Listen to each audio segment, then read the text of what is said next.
Hi friends, a warm welcome to this recorded class. In the previous video, we have discussed about the phrases and its types. Now in this video, let us discuss about the figures of speech. So please watch this video till end. Then only you will be able to understand the concept clearly.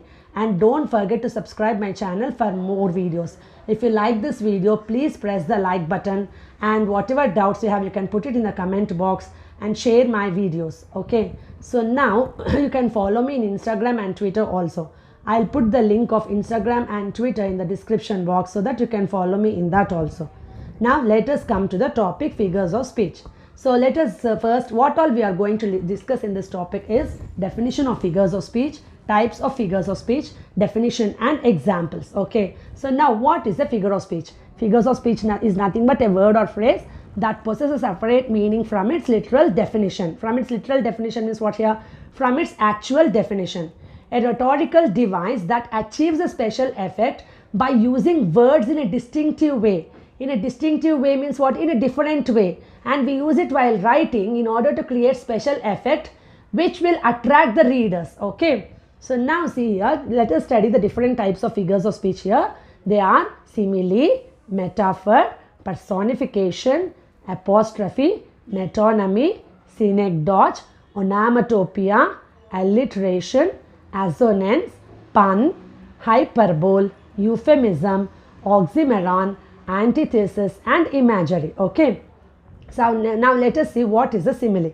A comparison using like or as. When we compare using like or as, we call it as simile. Let us see the examples here. She floated in like a cloud. She floated in like a cloud. It's as cool as the backside of the pillow. The students were as busy as bees.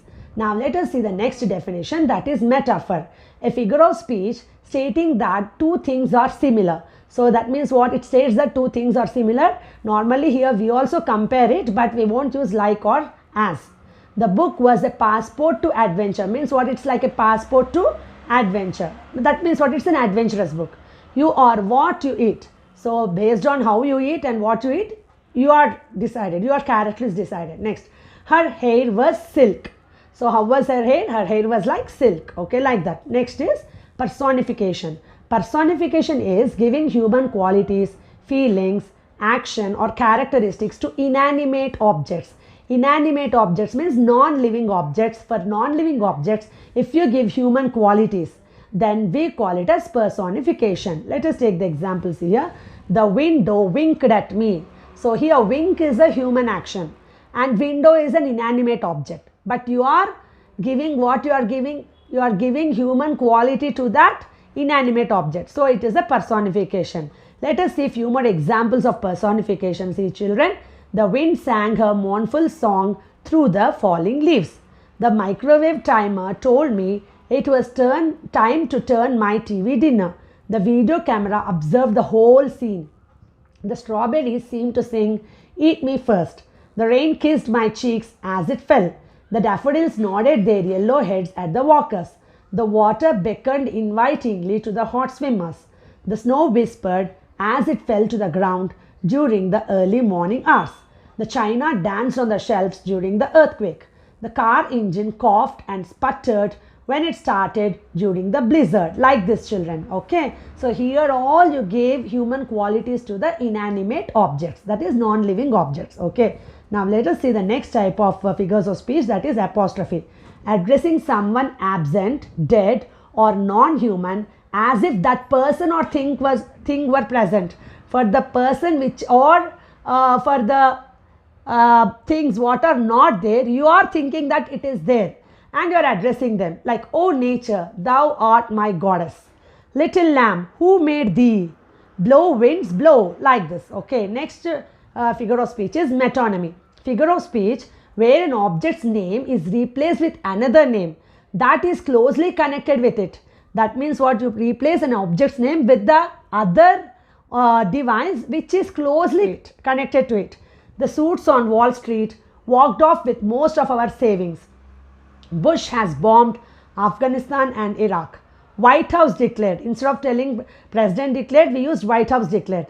Or the pen is mightier than the sword. That also you can take as example. Okay. Next is Synecdoche, using a part of something to refer the whole thing. A part of something, if you use to refer the whole thing, then we call it as Synecdoche. Or a whole thing, you will refer it with one part. That is also called as Synecdoche. All hands on deck. All hands on deck means like all the crew, we can tell, on deck, like that. Nice wheels. Here wheels is referring to car.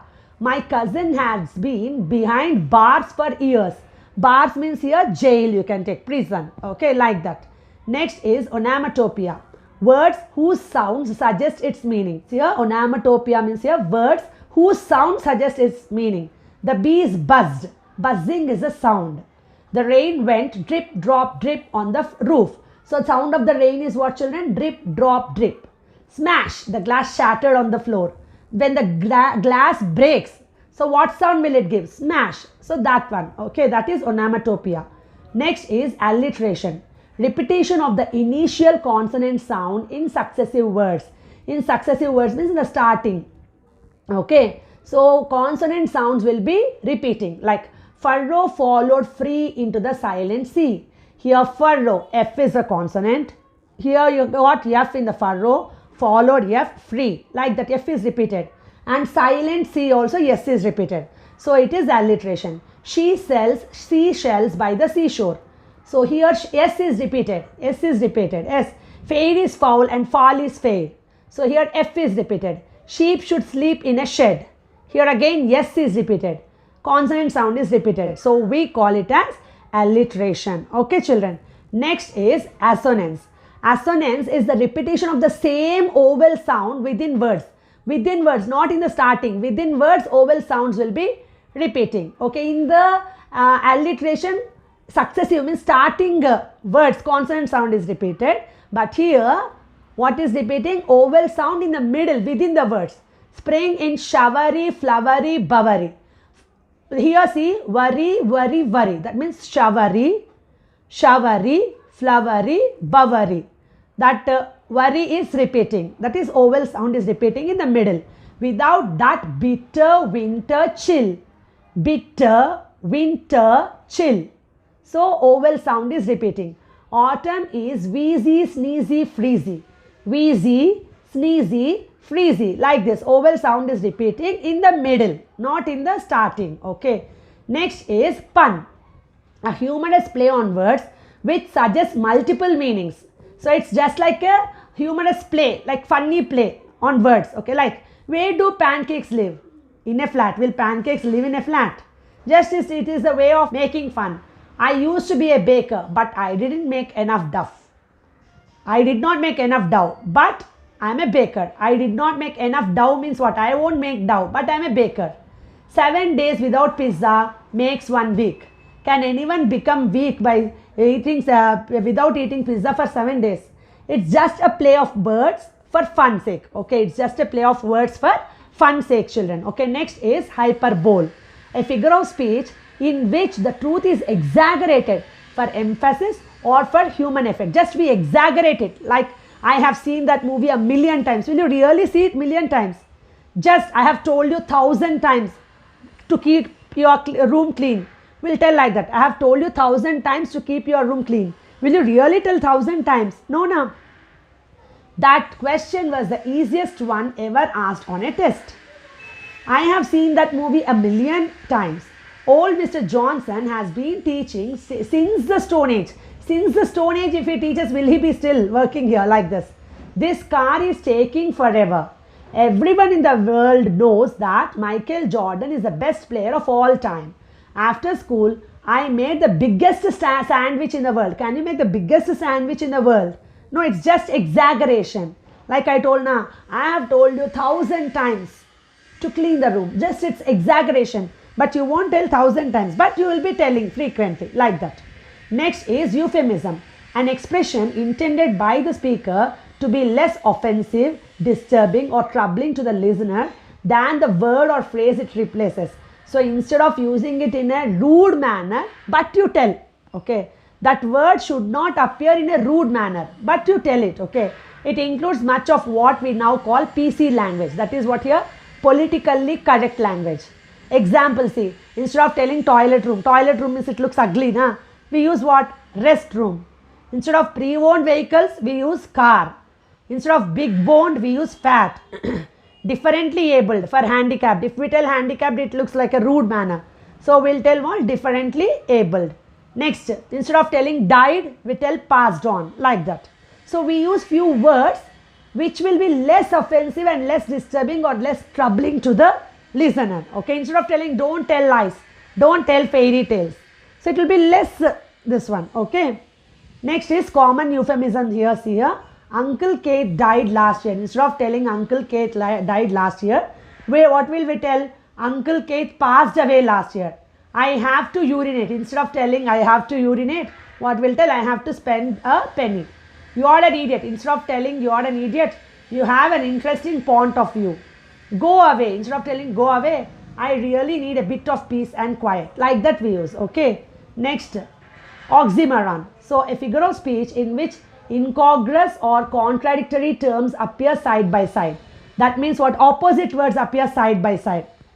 Exactly opposite words like cold fire, honest thief, darkly lit, fearful joy, or tragic comedy, like that. Okay, like that you will get. Example, see here for oxymoron here.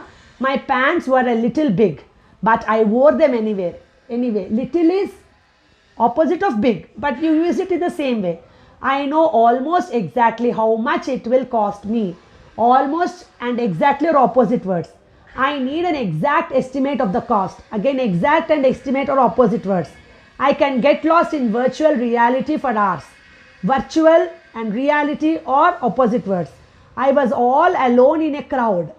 Alone, crowd is opposite of people. That was awfully nice of you to say. Awfully and nice are again opposite words. Okay. Next is antithesis. An antithesis, a striking opposition or contrast of words or sentiments, is made in the same sentence. It is employed to secure emphasis. Like we can tell like opposite statements only, striking opposition or contrast words, it will be made in one sentence, in the same sentence. Man proposes, God disposes. To err is human, to forgive is divine. Like that. Opposite statements appear in the same sentence. Speech is silver, but silence is golden.